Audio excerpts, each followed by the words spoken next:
तो दोस्तों देखिए, जैसे कि आप लोग से हम बोले थे ना कि पूरे 2 साल के पढ़ाई मात्र आपके 4 दिन में आपका बहुत ही बेहतरीन तरीका से आपको करा देंगे। देखिए आपका एग्जाम बहुत अभी नजदीक आ गया है, तो हम आपको 4 दिन में आपका पूरा 2 साल का पढ़ाई आपको बहुत ही बेहतरीन तरीका से आपको समाप्त कर देंगे। देखिए फिजिक्स में भी आपका 16 गो चैप्टर है, केमिस्ट्री में भी आपका 16 गो चैप्टर है। आप कुछ भी ना 16 गो ना फिजिक्स का कोई चैप्टर पढ़े हैं और ना केमिस्ट्री में भी आप 16 गो चैप्टर, इसमें भी आप कुछ नहीं पढ़े, तो उससे कोई दिक्कत नहीं है। अगर आप थोड़ा मोड़ा ये चैप्टर, जैसे कि फिजिक्स में भी 16 गो चैप्टर है और केमिस्ट्री में भी आप 16 गो चैप्टर है, यानी थोड़ा मोड़ा 4 या 5 चैप्टर पढ़े हैं या आप ये भी नहीं पढ़े हैं या कुछ भी नहीं पढ़े हैं, ठीक है, तो आपका 4 दिन में इतना बेहतरीन तरीका से आपको तैयारी करवा देंगे ना कि आपके बोर्ड एग्जाम में एक भी क्वेश्चन आप छोड़ के नहीं आइएगा, ये 100% गारंटी है। देखिए जो आपको पीडीएफ दिए है ना, वो पीडीएफ और ये क्लास, यानी 4 दिन आपको क्लास लेना है, ठीक है। 4 दिन में आपका तैयारी बहुत ही बेहतरीन तरीका से करा देंगे। देखिए चैप्टर वाइज जितना इंपॉर्टेंट क्वेश्चन है ना, अभी ये फिजिक्स का वीडियो है, ठीक है,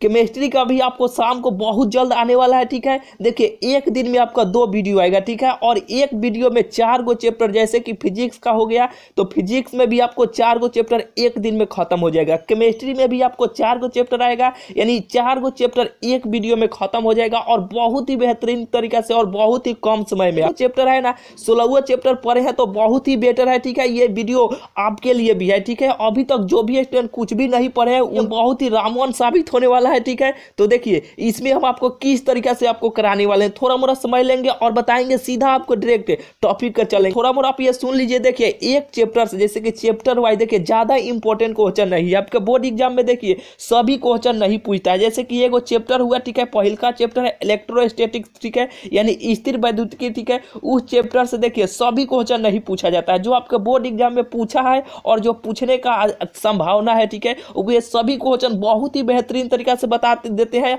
और सभी क्वेश्चन को अभी ये बहुत ही बेहतरीन तरीके से याद करवाते जाते हैं, ठीक है, क्योंकि सभी देखिए चैप्टर वाइज अगर इंपॉर्टेंट क्वेश्चन जो आपको पीडीएफ दिए हैं ना, अगर ये दोनों चीज अगर आप तैयार कर लेते हैं ना, तो समझिए कि आपके बोर्ड एग्जाम में एक भी क्वेश्चन नहीं छूटेगा, तो नहीं छूटेगा। अगर कोई आलतू फालतू जैसे कि क्वेश्चन अगर बोर्ड एग्जाम में कोई हार्ड एग्जाम लिया, ठीक है, हालांकि आपके बोर्ड एग्जाम में उतना हार्ड एग्जाम लेबे नहीं करता है बिहार बोर्ड, ठीक है, तो देखिए अगर कोई मान लीजिए क्वेश्चन नहीं है तो इतना बेहतरीन तरीका से आपको इसमें देखिए पीडीएफ में और इसमें आपको इतना बेहतरीन तरीका से 4 दिन में आपको समझाकर इतना बेहतरीन तरीके से आपको बना देंगे ना कि आपको कोई क्वेश्चन भी नहीं भी आएगा ना, तो उसको आप परिभाषा अपने से बहुत ही बेहतरीन तरीके से आप लिखकर चलाइएगा, क्योंकि साइंस का परिभाषा एक नहीं होता है, ठीक है, इसका परिभाषा बहुत अलग अलग तरीका से होता है। अगर ये सभी सीरीज देख कर जाते हैं तो कोई भी साइंस का परिभाषा आपके बुक में आपसे बिल्कुल आप अपने से भी बना लीजिएगा किसी भी परिभाषा को, ठीक है। तो चलिए सीधा स्टार्ट करते हैं। देखिए एक चैप्टर से आपको ज्यादा क्वेश्चन नहीं लाए, बहुत कम क्वेश्चन है, बहुत ये सभी क्वेश्चन इंपॉर्टेंट है, ठीक है। ये सभी पीडीएफ को हम आपको बताएंगे कहां पे देंगे। हालांकि बहुत सारे स्टूडेंट का कहना है कि भाई हमारे पास टेलीग्राम, देखिए टेलीग्राम ग्रुप में ये सभी पीडीएफ को हम आपको दे देते हैं, लेकिन बहुत सारे स्टूडेंट का कहना है कि भाई टेलीग्राम ग्रुप हम जैसे कि ज्वाइन कर रहे हैं कि वहां पे ऑप्शन नहीं आ रहा है, ठीक है। किसी किसी स्टूडेंट के पास टेलीग्राम है तो वह तो ज्वाइन हो गए हैं, ठीक है, उनके लिए तो बेहतरीन है। और जिनके पास देखिए टेलीग्राम डाउनलोड कर रहे हैं और वहां पे ओटीपी उन लोगों के पास नहीं जा रहा है, जैसे कि ओटीपी का मतलब जैसे कि वो अकाउंट बना रहे हैं ना, तो अकाउंट उनका नहीं बन रहा है, तो वो तो हमारा दिक्कत नहीं है भाई, आप किसी से दिखा लीजिए, ठीक है, कि क्यों नहीं ओटीपी आ रहा है, ठीक है। ये पीडीएफ को देखिए जैसे कि आपको आराम से ऊपर करेंगे आप स्क्रीनशॉट भी ले सकते हैं, ठीक है। तो चलिए बहुत ही बेहतरीन पहिलका क्वेश्चन है, बहुत ही बेहतरीन तरीके से सभी क्वेश्चन को अभी याद करवाते चलेंगे, ठीक है। देखिए पहिलका क्वेश्चन बहुत ही इंपॉर्टेंट है, ठीक है, ज्यादा क्वेश्चन नहीं है, ठीक है, चैप्टर वाइज। और सभी क्वेश्चन को आप पहिलका चैप्टर है कि इलेक्ट्रोस्टैटिक्स लिख लीजिए कि इलेक्ट्रोस्टैटिक्स यानी स्थिर वैद्युतिकी, ठीक है। दूसरा चैप्टर है कि स्थिर विभव धारिता तथा संधारिता, ठीक है, ये दूसरा है। जैसे कि दूसरा पढ़ाएंगे तो आपको बताएंगे पहिलका चैप्टर से 10 गो क्वेश्चन है, ठीक है, और जो सबसे अधिक इंपॉर्टेंट है, ये देखिए अगर आप कुछ भी पढ़ाई नहीं किए है ना, तो आपके लिए ये वीडियो रामवन साबित होने वाला है, ठीक है। ये 10 क्वेश्चन को एक चैप्टर से किसी भी हाल में आपको तैयार कर लेना है तो कर लेना है, ठीक है। तो पहिलका चैप्टर से बहुत इंपॉर्टेंट ये क्वेश्चन है, डायरेक्ट इस साल आपके एग्जाम में छपने वाला है कि विद्युत क्षेत्र की तीव्रता को परिभाषित करें। बहुत बेहतरीन क्वेश्चन है। हालांकि जो आपको पीडीएफ दिए हैं ना, वो पीडीएफ का में सभी क्वेश्चन कराए हैं, लेकिन आपको चैप्टर वाइज अभी करा रहे हैं, तो आपको चैप्टर वाइज सभी क्वेश्चन को लिखना है। ठीक है, पहला चैप्टर आप लिखिए कि इलेक्ट्रोस्टैटिक्स, ठीक है, और सभी क्वेश्चन को लाइन से आपको लिखना है। ठीक है, यानी 10 को क्वेश्चन है, 10 क्वेश्चन को आपको लिखना है। ठीक है, इसे भी स्क्रीनशॉट भी ले लीजिए अगर आप टेलीग्राम ग्रुप से डाउनलोड नहीं कर पा रहे हैं तो। देखिए पहला क्वेश्चन क्या है कि विद्युत क्षेत्र की तीव्रता की परिभाषित करें। ठीक है, देखिए बहुत बेहतर लिखा गया कि किसी विद्युतीय क्षेत्र में रखा हुआ एकांक आवेश, किसी विद्युतीय क्षेत्र में, ठीक है, ये विद्युतीय क्षेत्र में एकांक आवेश जितना बल का क्या है कि जितना बल का अनुभव करता है ना, उसी को हम विद्युतीय क्षेत्र कहते हैं। देखिए ध्यान से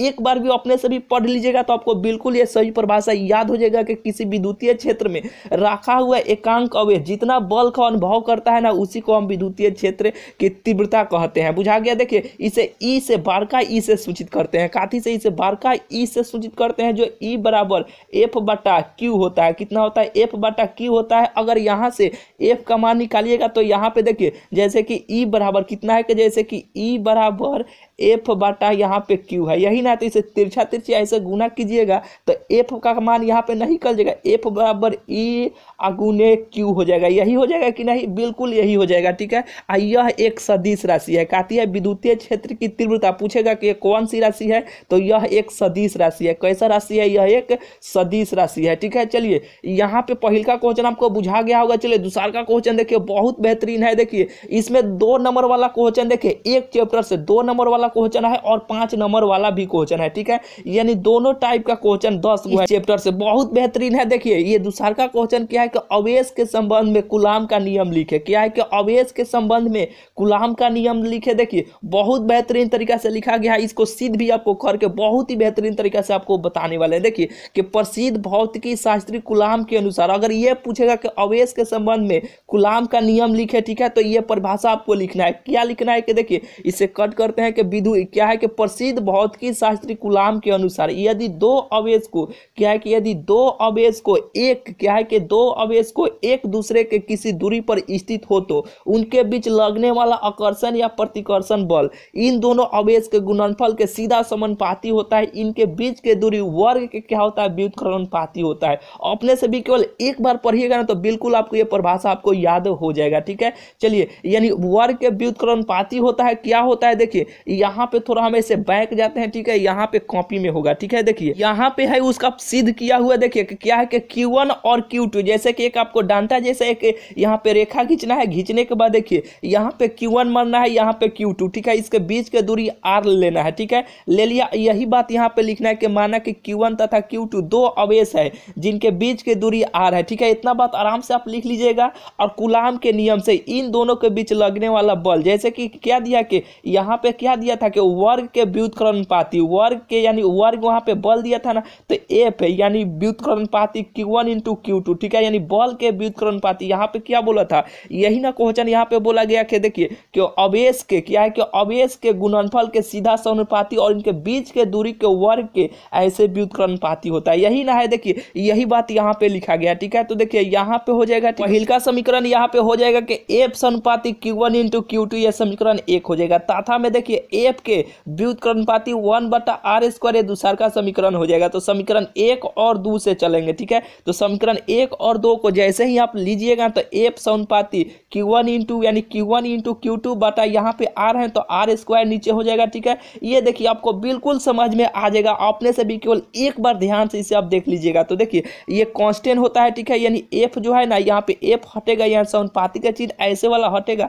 तो एक कांस्टेंट यानी K चलेगा। तो यही होता है सूत्र, यानी F बराबर देखिए ये हो जाता है। ठीक है, इतना के F है, F बराबर K। ठीक है, देखिए ये थोड़ा आपको धुधरा लौक रहा होगा। ठीक है, लेकिन आपको अभी से जो आपका फिर मिलेगा ना आपको PDF, ठीक है, यानी अब से ये थोड़ा धुधरा में, ठीक है, अब से बहुत ही साफ और बहुत ही बेहतरीन आपको लौकेगा। ठीक है, केवल यही एक पेज है। ठीक है, ये थोड़ा धुधरा में लौक रहा होगा। ठीक है, तो लेकिन चलिए चलेगा। ठीक है, लेकिन देखिए F बराबर K, ये समानुपाती का चिन्ह हटता है तो ये कांस्टेंट आ जाता है Q1 इंटू Q2। हालांकि आप अगर पढ़े होंगे तो इसको सिद्ध करने का बहुत ही बेहतरीन तरीके से जानते होंगे, नहीं जानते होंगे तो जान लीजिए। देखिए अब K भी हटता है तो 1/4 पाई एप्सिलॉन 0 चलाता है। यही जो होता है क्या होता है? यही कूलाम का नियम होता है कि F बराबर 1/4 pi epsilon 0 Q1 into Q2 भागा आर स्क्वायर, ठीक है, जो यहाँ पे लिखा गया है, ठीक है, बुझा गया। चलिए ये आपको बिल्कुल बुझा गया होगा, इसे करते हैं यहाँ पे स्क्रीनशॉट भी ले लीजिए, ठीक है, नहीं तो इसका पीडीएफ हम आपको डायरेक्ट टेलीग्राम ग्रुप में हम आपको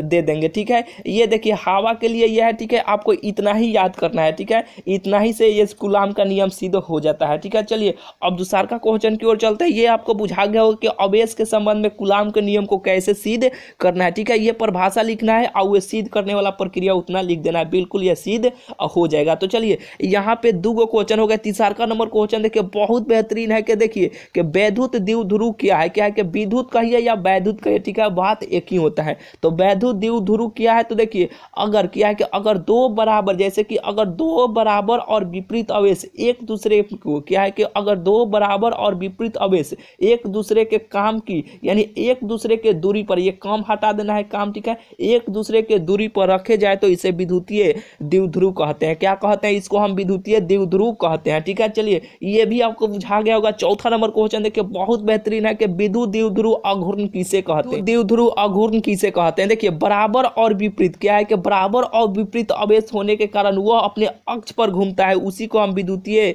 द्विध्रुव का अघूर्ण कहते हैं। क्या कहते हैं, उसी को हम विद्युतीय द्विध्रुव का अघूर्ण कहते हैं। बहुत छोट में बहुत कम भाषा लिखा गया, अगर एक बार अपने से मन से भी पढ़ लीजिएगा तो आपको बिल्कुल समझ में आ जाएगा, ठीक है। इसे देखिए हम पी से सूचित करते हैं, जो पी बराबर होता है क्यू गुने 2L होता है। क्या होता है, क्यू गुने 2L होता है, ठीक है। फिर से एक बार के बराबर और विपरीत आवेश होने के कारण क्या है कि बराबर और विपरीत आवेश होने के कारण वह अपने अक्ष पर घूमता है, उसी को हम विद्युत द्विध्रुव का अघूर्ण कहते हैं। चलिए अगला क्वेश्चन है कि 5 नंबर क्वेश्चन है कि विद्युतीय क्षेत्र क्या है। क्या है कि विद्युतीय क्षेत्र क्या है कि इकाई उत्तरी ध्रुव पर क्या है कि इकाई उत्तरी ध्रुव पर कार्य करने वाले विद्युतीय बल को यानी विद्युतीय क्षेत्र कहते हैं। फिर से एक बार के इकाई उत्तरी ध्रुव पर कार्य करने वाली बल को विद्युतीय क्षेत्र कहते हैं। चलिए 5 नंबर क्वेश्चन हो गया। 6ठे नंबर क्वेश्चन की ओर चलते हैं। देखिए इसका एसआई मात्रक, ये भी आपको लिख देना क्योंकि छोट पर भाषा है तो ये आपको बिल्कुल याद हो जाएगा, ठीक है। इसका एसआई मात्रक भी आपको साथ में लिखना है कि इसका एसआई मात्रक एएनसी इनवर्स होता है। क्या होता है, एएनसी इनवर्स होता है।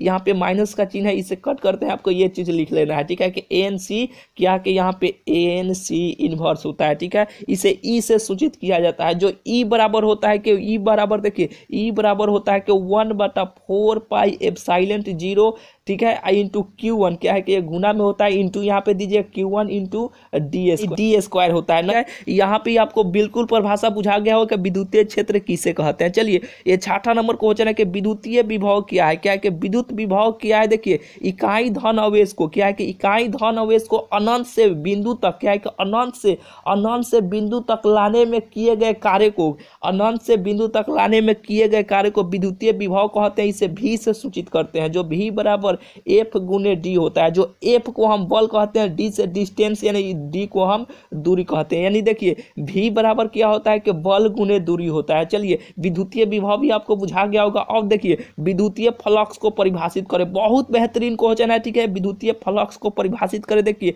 यह विद्युतीय क्षेत्र तथा क्षेत्रफल के क्षैतिज गुणनफल होता है। इसे फाई से हम सूचित करते हैं। यहाँ पे फाई लिखा गया तो फाई का चिन्ह इस तरीका से होता है, ठीक है। इसे हम फाई से सूचित करते हैं। इसका एसआई मात्रक बहुत ही इंपॉर्टेंट है, क्या कि N M square C inverse इसका एसआई मात्रक होता है, ठीक है। आपको याद कर लेना इसका एसआई मात्रक। विद्युतीय फ्लक्स का एसआई मात्रक क्या होता है कि N M square C inverse होता है। चलिए 8वां नंबर क्वेश्चन देखिए बहुत ही इंपॉर्टेंट क्वेश्चन है कि अध्यारोपण का सिद्धांत क्या है। देखिए किसी विशाल आवेश पर क्या है कि किसी विशाल आवेश पर, देखिए यहाँ पे हम आपको पहले परिभाषा पढ़ के समझा देते हैं, फिर आपको इसका फिगर बनाएंगे। देखिए किसी विशाल आवेश पर अन्य छोटे छोटे आवेशों के कारण लगने वाला आरोपित परिणामित विद्युत बल इस पर आरोपित अन्य सभी आवेश द्वारा लगने वाले बलों के योगफल के बराबर होता है, उसे हम अध्यारोपण का सिद्धांत कहते हैं। काती कहते हैं, इसे हम अध्यारोपण का सिद्धांत कहते हैं। आप स्क्रीनशॉट भी ले लीजिए, ठीक है। इसे देखिए अध्यारोपण का सिद्धांत का परिणामिक बल एफ वेक्टर होता है, जो ए वेक्टर बराबर F vector plus F vector यहाँ पे 1 हो जाएगा, यहाँ पे 2 हो जाएगा, ठीक है। इसे आप लिख लीजिए। देखिए क्या के परिणामिक वेक्टर यानी परिणामी वेक्टर आप लिखिए कि एफ वेक्टर, ठीक है, अब बराबर होता है क्या होता है कि F vector 1 plus F vector 2, ठीक है, एफ वेक्टर यहाँ पे 3, ठीक है। इसी तरह करते करते अनंत तक जाता है, ठीक है। यानी देखिए इसको फिगर से कैसे आप याद कीजिएगा, देखिए यहाँ पे आपको हम फिगर बनाते हैं, देखिए इससे कट करते हैं। देखिए जैसे कि यहाँ पे विशाल अवेश का है ना, कि किसी विशाल अवेश पर अन्य छोटे छोटे अवेशों के कारण लगने वाला, देखिए यहाँ पे एक फिगर बना, ठीक है। यहाँ पे देखिए इस तरीके से हम आपको बनाते हैं फिगर, जैसे कि देखिए यहाँ पे 1 2, यहाँ पे हम 3 ऐसे ले लेते हैं। यहाँ पे छोटा छोटा इस तरह आता है, ठीक है। इस तरह ये आएगा, ठीक है। इस तरह ये आएगा, ठीक है। ऐसे बिंदु बिंदु आ गया। और देखिए इसको हम मान लेते हैं Q1, इसको मानते हैं Q2, इसको मान लेते हैं Q3, ठीक है। और यहाँ पे देखिए यहाँ पर ये Q3 है, तो यहाँ पर भी इसे Q यानी F1 इसको मान लीजिए। क्या मानिए, इसको F1 मान लीजिए, क्योंकि परिणामिक बल F1 मानिए इसे। यानी यहाँ पे Q है ना, तो इसे FQ मानिएगा, ठीक है। F वेक्टर हो गया, ठीक है। यहाँ पे Q नीचे हो जाएगा, देखिए इसे कटे कर देते हैं, ठीक है। यानी देखिए यहाँ पे Q F वेक्टर हो जाएगा। और यहाँ पर भी देखिए ये 2 वाला है ना, तो यहाँ पे 2 F वेक्टर हो जाएगा। यहाँ पे देखिए यहाँ पे F वेक्टर 1, ठीक है, ये हो जाएगा। देखिए किसी विशाल अवेश पर, देखिए ये विशाल अवेश है ना, कि किसी विशाल अवेश पर छोटे छोटे, देखिए छोटे छोटे अवेशों के कारण लगने वाला परिणामिक विद्युत बल क्या है, कि परिणामिक ये सब विद्युत बल है। इस पर आरोपित अन्य सभी अवेशों के द्वारा लगने वाला विद्युत बल का योगफल के बराबर होता है। इसे हम अध्यारोपण का सिद्धांत कहते हैं। ये फिगर को हम अध्यारोपण का सिद्धांत कहते हैं, ठीक है। अगर बोर्ड पर रहते तो और बेहतरीन तरीके से समझाते, हालांकि आपको ये भी आपको समझ में आया होगा। इस तरीके से आपको फिगर बना लेना। अगर फिगर भी नहीं बनाइएगा तो इतना भी लिख दीजिएगा ना, तो बिल्कुल ये चलेगा, बिल्कुल आपका 2 नंबर में पूछेगा, इतना लिख दीजिएगा तो आपको बिल्कुल 2 नंबर मिल जाएगा, ठीक है। तो चलिए 9वां नंबर क्वेश्चन देखिए कि लॉरेंज बल क्या है। बहुत बेहतरीन क्वेश्चन है, हालांकि पीडीएफ में ये सभी क्वेश्चन को आपको वहां पे दिए हैं। पीडीएफ प्लस ये 16 चैप्टर से जो इंपॉर्टेंट क्वेश्चन करा रहे हैं ना, ये सभी क्वेश्चन को किसी भी हाल में आपको रट जाना है तो रट जाना है। अगर बोर्ड एग्जाम में यानी फिजिक्स और केमिस्ट्री में अगर एक को क्वेश्चन आप नहीं छोड़ना चाहते हैं, तो जितना करा रहे हैं इस चैनल पर ना, उतना अगर करके जाते हैं तो हम आपको 100% गारंटी देते हैं कि आपसे एक भी आपके बोर्ड एग्जाम में क्वेश्चन इधर उधर से नहीं आएगा। और आप एक भी क्वेश्चन छोड़ के नहीं आइएगा तो नहीं आएगा। देखिए क्या है कि लॉरेंज बल क्या है, कि अगर किसी अवेश के क्या कि अगर किसी अवेश के चुंबकीय क्षेत्र में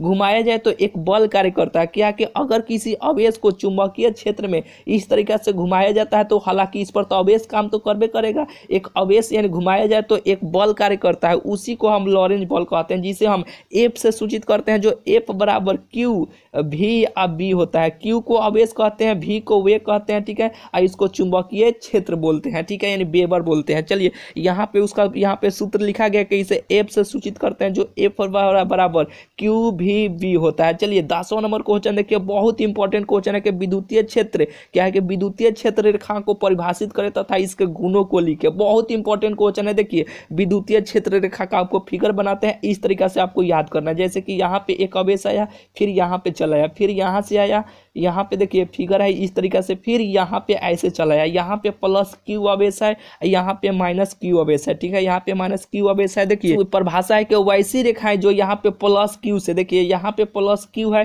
कि वैसी रेखाएं जो प्लस Q से होकर माइनस Q की ओर जाती है, उसी को हम विद्युतीय क्षेत्र रेखा कहते हैं। क्या कहते हैं, उसी को हम विद्युतीय क्षेत्र रेखा कहते हैं। देखिए परिभाषा यहाँ पे उसी तरीके से लिखा गया कि वैसी रेखाएं जो प्लस Q से होकर माइनस Q की ओर जाती है, उसी को हम विद्युतीय क्षेत्र रेखा कहते हैं। इसके निम्नलिखित लक्षण है, क्या है कि इसका निम्नलिखित लक्षण है, जैसे कि यहाँ पे इस तरीके से हम फिगर बनाए थे ना, कि इस तरीके से ऐसे आ रहा है, ऐसे यहाँ पे आ जा रहा है, फिर यहाँ से ऐसे, फिर यहाँ से ऐसे, यानी प्लस Q से माइनस Q की ओर यहाँ पे आ रहा है, ठीक है। कि ये रेखा एक ही बिंदु से निकलती है, यहाँ से निकलती है तथा एक ही बिंदु पर यहाँ पे मिल जाती है, फिर यहाँ पे वापस आ जाती है। यही इसका लक्षण यहाँ पे लिखा गया है। 4-5 को आप बिल्कुल पढ़ लीजिएगा तो आपको बिल्कुल समझ में आ जाएगा। हालांकि आपको समझाते हैं, यह एक दूसरे को कभी नहीं काटती है। ये ऐसे ऐसे चलेगा तो कहाँ से कटेगा, फिर यहाँ से निकलेगा, फिर यहाँ जाएगा, फिर यहाँ से निकलेगा, फिर यहाँ जाएगा। ये रेखा एक दूसरे के समानांतर होती है, जैसे कि ये रेखा होता है ना, एक दूसरे के हमेशा समानांतर होता है, ठीक है। तो चलिए ये भी आपको बुझाया कि ये रेखाएं दाएं से होकर यहाँ से निकलती है, यहाँ की ओर जाती है, यानी बाएं की ओर जाती है। ये रेखा एक ही बिंदु से निकलती है तथा एक ही बिंदु पर मिल जाती है। ये सभी आपको बुझा गया होगा। चलिए 11 नंबर क्वेश्चन देखिए, और यहाँ से दूसरा का चैप्टर आपको स्टार्ट होता है, ठीक है। यानी पहले आपको 11 नंबर क्वेश्चन समझाते हैं। देखिए 11 और यहाँ पे एक और क्वेश्चन है कि गॉस का प्रमेय क्या है, इसका उपयोग लिखे, ठीक है। यानी देखिए गॉस के प्रमेय के बारे में आपको लिखना है। देखिए इस गॉस के प्रमेय के बारे में भी आपको बहुत बेहतरीन तरीके से समझाते हैं। और देखिए द्विध्रुव क्या है, ठीक है, यहाँ पे लिखना चाहिए। और विद्युतीय द्विध्रुव के कारण किसी बिंदु पर क्या कि किसी बिंदु पर विद्युतीय विभव का व्यंजक प्राप्त करें। क्योंकि देखिए जो पहिलका चैप्टर है ना बहुत इंपॉर्टेंट है, ठीक है। हालांकि इससे ज्यादा क्वेश्चन छाट नहीं सकते, इसलिए यहाँ पे 11 गो और 12 गो गए, 12 क्वेश्चन बहुत ये सभी क्वेश्चन इंपॉर्टेंट है, ठीक है। इसमें 2 नंबर वाला क्वेश्चन भी है और 5 नंबर वाला भी क्वेश्चन आपको इस चैप्टर से समझिए कि पूरा कंप्लीट हो गया। अगर आप कुछ भी नहीं पढ़ाई की तो उसे कोई दिक्कत नहीं है, बस इतना आपको यानी 12 गो जो आपको क्वेश्चन बताया ना इस चैप्टर से, ये 12 क्वेश्चन को किसी भी हाल में आपको रट जाना है तो रट जाना है। और ये पीडीएफ जो आपको टेलीग्राम ग्रुप में दिया है ना वो पीडीएफ को आपको किसी भी हाल में और इसे आपको रट जाना है, ठीक है। देखिए ये गॉस का प्रमेय कैसे सिद्ध करना है, इसको आपको कैसे सिद्ध करना है हम आपको बताते हैं। देखिए ये गॉस के प्रमेय लिखने के लिए देखिए आप लिखकर यहाँ पे किसी घिरे गोलीय तल के क्या है कि ये सभी को पीडीएफ भी हम आपको दे देंगे टेलीग्राम में, किसी घिरे गोलीय तल के बाहरी बिंदु पर क्या है कि यहाँ पे किसी घिरे गोलीय तल के बाहरी बिंदु पर विद्युतीय फ्लक्स का मान अवेश तथा एप्सिलॉन 0 क्या है कि एप्सिलॉन 0 के पाथ के बराबर होता है, उसी को हम गॉस के प्रमेय कहते हैं। कैसे आपको सिद्ध करना है देखिए, ये तो आपको परिभाषा आपको बुझा गया होगा। किसी घिरे गोलीय तल के बाहरी बिंदु पर विद्युतीय फ्लक्स का मान अवेश तथा एप्सिलॉन 0 के अनुपात के बराबर होता है, ठीक है। ये आपको बिल्कुल बुझा गया होगा। और देखिए सिद्ध कैसे करना है, जैसे कि किसी घिरे गोलीय तल के बाहरी बिंदु पर एप्सिलॉन 0 के अनुपात के बराबर होता है, वो तो आप लिख लीजिएगा। ऐसे आपको गोला बनाना है, बीच में यानी भीतर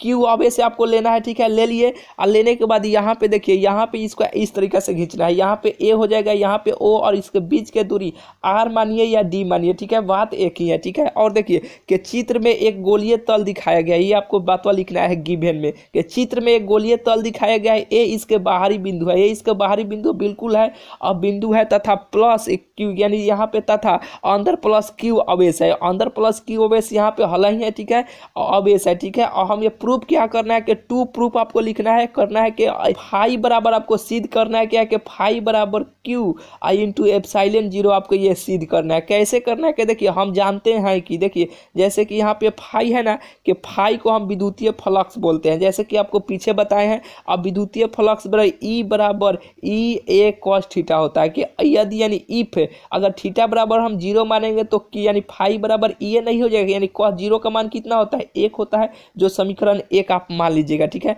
मानने के बाद देखिए जैसे ई का मान क्या होता है कि ई का मान इतना होता है, यानी विद्युतीय क्षेत्र बराबर इतना होता है 1/4 pi epsilon 0 into Q into D इतना होता है। और ए बराबर ए का मान मतलब होता है कि गोला का क्षेत्रफल क्या है कि गोला का क्षेत्रफल कितना होता है कि 4 पाई आर स्क्वायर होता है, जो यही मानवा इसमें आपको रख देना है। क्या रखना है कि क्यू बराबर ई का मान रख देना है और ए का मान रख देना है। काट कूट कीजिएगा तो आपको बिल्कुल इतना मान आपको चलेगा। आने के बाद यहाँ पे प्रूफ्ड लिखना है कि फाई बराबर क्यू आई इंटू एप्सिलॉन 0 यही प्रूव करना है, ठीक है। बहुत बेहतरीन तरीका से बहुत ही आसानी तरीके से यहाँ पे समझाया गया है, ठीक है। इसे आप स्क्रीनशॉट ले लीजिए, ठीक है। और लेकर आप एक बार अपने से भी ध्यान से देखिएगा तो आपको बिल्कुल ये समझ में आ जाएगा। हालांकि ये पीडीएफ को हम आपको टेलीग्राम ग्रुप में वहाँ पे आपको दे देंगे, ठीक है। तो चलिए ये यहाँ पे ये हो गया 11 नंबर क्वेश्चन हो गया। ये 12 नंबर यहाँ पे जो क्वेश्चन है कि विद्युतीय द्विध्रुव क्या है, विद्युतीय द्विध्रुव के कारण किसी बिंदु पर विद्युतीय विभव का व्यंजक प्राप्त करें, इसका भी पीडीएफ आपको टेलीग्राम ग्रुप में वहां पे आपको दे देंगे। हालांकि ये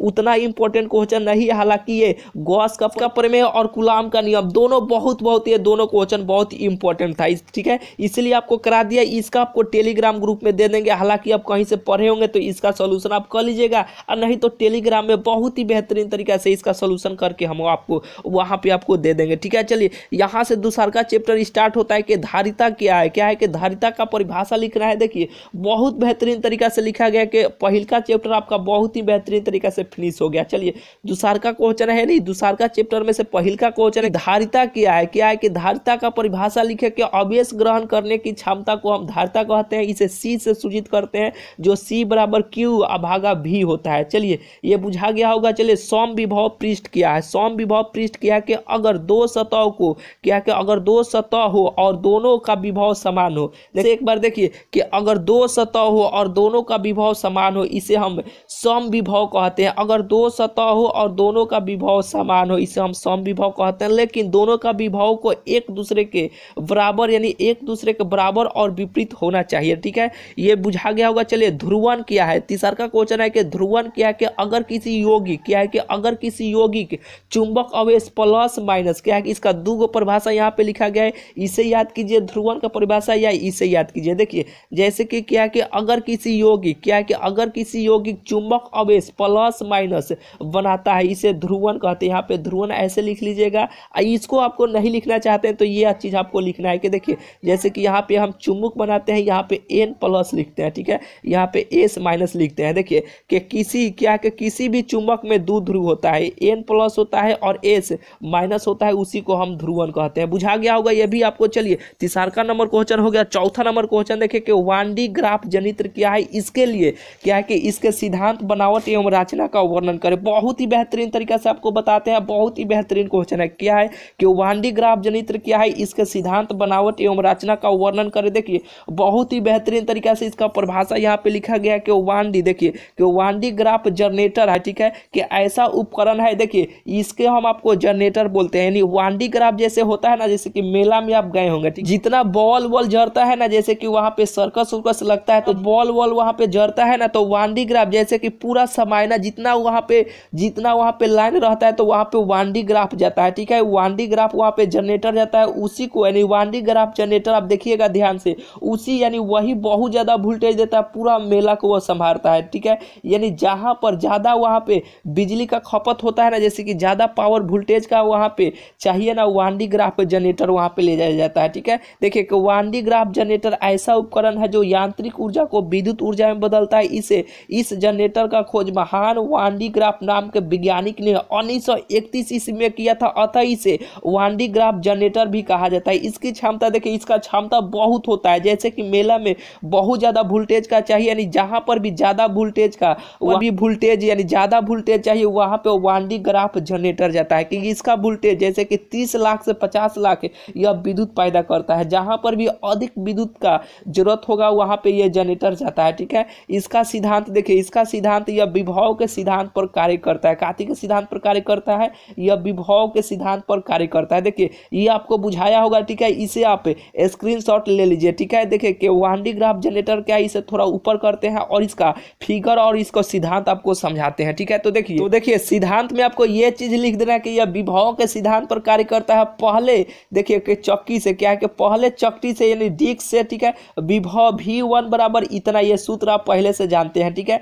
देखिए इसका फिगर कैसे होता है, देखिए इसका फिगर इस तरीके से होता है, ठीक है, यानी यही जनित्र है, क्या है कि यही वांडी ग्राफ जनित्र है यानी जनरेटर। यहाँ पे दो गो नकीला भाग यहाँ पे लगाया जाता है, ठीक है। इसको स्टार्ट ये डिश 1 है, डिश 2 है, ठीक है। इसे आप स्क्रीनशॉट ले लीजिए, ठीक है। इसे आप एक बार अपने से भी पढ़कर परिभाषा वहां पे लिखे है, इसे भी एक बार अपने से भी पढ़ लीजिएगा तो आपको बिल्कुल ये समझ में आ जाएगा, ये फिगर भी आपको बुझा जाएगा, ठीक है। चलिए यहाँ पे थोड़ा पीछे आता है, इसे भी आप स्क्रीनशॉट ले लीजिए, ठीक है, क्योंकि देखिए ये सिद्धांत है V1 बराबर इतना आता था, दूसरे चक्की से यानी डिस्क से विभव V2, यही बात लिखना है, V1 प्लस V2 यानी दोनों को जोड़ देना है, इसमें से 1/4 पाई एप्सिलॉन 0 जैसे कि यहाँ पे कॉमन ले लीजिएगा तो यहाँ पे इतना मान आ जाएगा, ठीक है, ये बिल्कुल आपको समझ में आ जाएगा। चलिए अगला क्वेश्चन की ओर चलते हैं और ये सभी पीडीएफ को हमको टेलीग्राम ग्रुप में दे देंगे, ठीक है। देखिए बस इतना ही क्वेश्चन है, 2 चैप्टर आपका पूरा बहुत ही बेहतरीन तरीके से फिनिश हो गया, ठीक है। और तीसरा चैप्टर की ओर चलते हैं, ठीक है। 5वां नंबर पहले क्वेश्चन देख लीजिए, क्या है कि धारिता क्या है,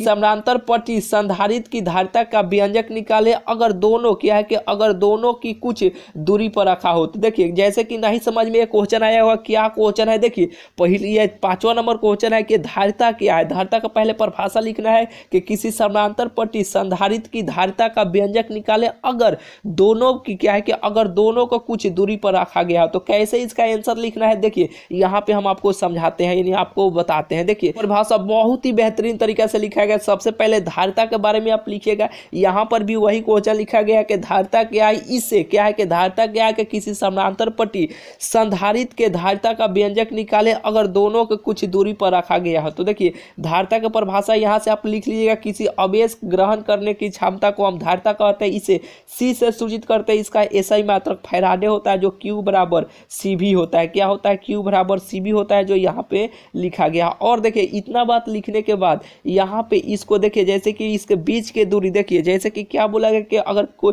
यानी दो धारिता लेना है और दोनों को देखिए यहाँ पे दो गो पट्टी है, एक पर प्लस क्यू अवेश है, ठीक है, एक पर माइनस क्यू अवेश है, और दोनों के बीच के दूरी कुछ दूरी पे यहाँ पे डिस्टेंस पर यहाँ पे कुछ दूरी पर रखा गया, इसका बीच के दूरी डी है। वही बात यहाँ पे लिखा गया, ठीक है। ये जितना जैसे लिखा गया ना उतना बात यहाँ पे लिख दिया गया कि चित्र में समानांतर पट्टी संधारित्र है, इसके बीच के दूरी डी है, इसके बीच के दूरी डी है, और प्लेट पर ए क्या है कि प्लेट ए पर अवेश क्यू है प्लस बी पर यानी माइनस क्यू अवेश पैदा होता है, ठीक है। नहीं दो गो अवेश लिया गया है और गॉस के प्रमेय से ऐसे किया गया, ठीक है। आराम से आप एक बार अपने से भी देखिएगा ना इसे, तो आपको आराम से आप ये अपने से भी सिद्ध कर लीजिए, ठीक है। हमें ज़्यादा आपको बताने का जरूरत नहीं है, ठीक है। ये आपको बिल्कुल समझ में आ रहा होगा, ठीक है, क्योंकि गॉस का प्रमेय ये होता है और जो फाई बराबर इतना सूत्र होता है, जो यहाँ पे विद्युतीय फ्लक्स का सूत्र ये फाई बराबर क्या होता है कि ये होता है कि नहीं, बिल्कुल ये होता है। जो फाई बराबर इतना होता है, तो इतना हम ये नहीं लिख सकते हैं, यहाँ पे आराम से हम लिख सकते हैं। लिखने के बाद इस तरीके से आपको देखिए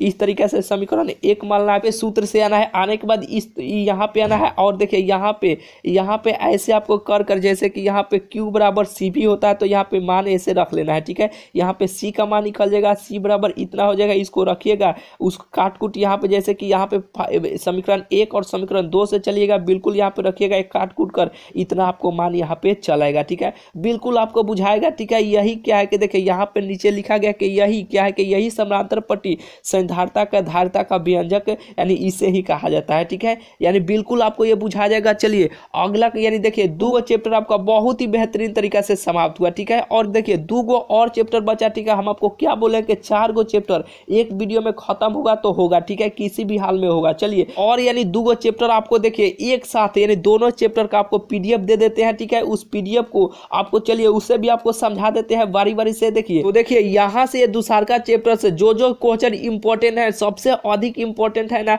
वे क्वेश्चन यहाँ पे है, ठीक है। इसे भी आपको समझा देते हैं, ठीक है। हालांकि ये ज्यादा देरी का वीडियो हो सकता है, ठीक है, लेकिन 4 गो चैप्टर कोई कितना भी देरी हो उससे कोई दिक्कत नहीं हो, 4 गो चैप्टर एक दिन में आपको खत्म होगा। फिजिक्स का भी 4 गो चैप्टर खत्म होगा, 4 गो चैप्टर आपका खत्म होगा, बहुत बेहतरीन तरीका से होगा। इसमें देखिए आपको 2 गो चैप्टर खत्म किए हैं, फिर इसमें भी आपको 2 चैप्टर से जो सबसे अधिक इंपॉर्टेंट क्वेश्चन है ना, वे क्वेश्चन है, ठीक है। इसे भी आपको किसी भी हाल में आपको तैयार कर लेना है तो कर लेना, ठीक है। बहुत कम क्वेश्चन है एक चैप्टर से, ठीक है। ये सभी क्वेश्चन बहुत ये सभी क्वेश्चन इंपॉर्टेंट है, क्योंकि देखिए जितना आपको चैप्टर है ना, जैसे कि मान लीजिए पहले के चैप्टर उठाइए, सब तो क्वेश्चन एक चैप्टर से तो बहुत सारा क्वेश्चन है, ये सब तो क्वेश्चन आपके बोर्ड एग्जाम में पूछता है नहीं, लेकिन देखिए उसमें जो सबसे अधिक इंपॉर्टेंट क्वेश्चन है वही ना पूछता है उसे, यानी एक साथ आपको अभी इंपॉर्टेंट क्वेश्चन भी तैयार हो जाएगा, और साथ में आप कुछ भी पढ़ाई नहीं किए हैं ना, तो आपका तैयारी भी बहुत बेहतरीन तरीका से हो जाएगा, अगर चैप्टर वाइज इंपॉर्टेंट क्वेश्चन सभी अगर आप रट लेते हैं। तो देखिए बहुत बेहतरीन वाला क्वेश्चन है और बहुत ही बेहतरीन तरीका से सभी क्वेश्चन को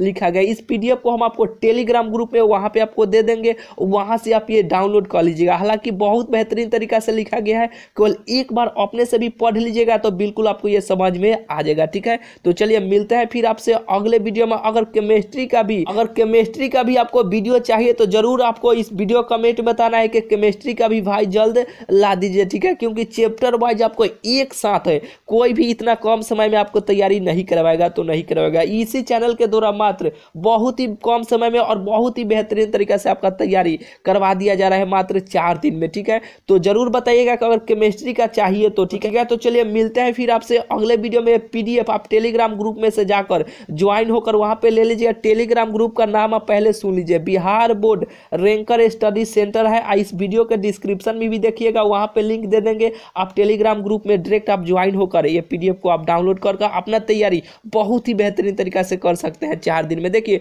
बहुत सारे स्टूडेंट सोच रहे होंगे कि अभी यानी 4 से यानी बहुत कम दिन बचा है, अभी कुछ नहीं होगा, अभी से भी बहुत चीज हो सकता है। जितना करा रहा है ना उतना आप करके देखिए ना, आपका तैयारी, आप कुछ भी तैयारी नहीं किया है ना तो उससे कोई दिक्कत नहीं है। आप बस ये 4 दिन इस चैनल के साथ जुड़ कर देखिए, यानी 4 दिन में जितना करा रहे हैं ना उतना करके देखिए, आपका तैयारी बहुत ही बेहतरीन हो जाएगा, ठीक है। तो चलिए मिलते हैं फिर आपसे अगले वीडियो में।